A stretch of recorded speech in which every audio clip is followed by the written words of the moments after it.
சாந்தனுடைய சாவை பார்க்கத்தானா நினைக்கும் போது ரொம்ப அது எப்படி சொல்றதுன்னு தெரியல.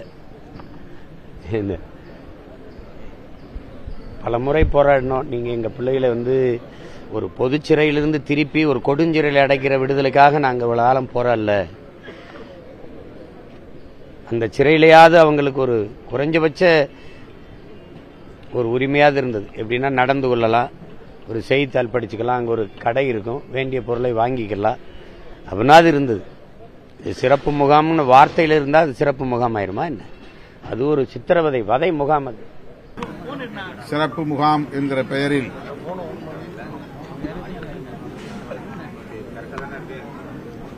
ஒரு வதைக்கூடம் என்று சொல்லக்கூடிய எந்த வசதியும் இல்லாத இடத்தில் சாந்தன், முருகன், ஜெயக்குமார், ராபர்ட் பயாஸ் ஆகிய 4 அடைக்கப்பட்டனர். 30 ஆண்டுகளுக்கு மேலாக சிறையிலே கிடந்து கடுமையான மன உளைச்சலுக்கும் உடல் பாதிப்புகளுக்கும் முன்னாள் பிரதமர் ராஜீவ்காந்தி படுகொலையுடன் சம்பந்தப்பட்ட திரு சாந்தன் அவர்கள் இன்று இறந்துட்டாங்க. திருச்சி சிறப்பு முகாமில் இறந்துட்டாங்க. இவனுக்கு கடந்த 2021ஆம் ஆண்டே உச்சநீதிமன்றம் விடுதலை கொடுத்துருச்சு. ஆனால் சிறப்பு முகாம் இலங்கை சேர்ந்ததில் சிறப்பு முகாம் போட்டு அவங்க சித்திரவதை பண்ணி சாகடிச்சார் அப்படின்னு கேள்வி எழுது.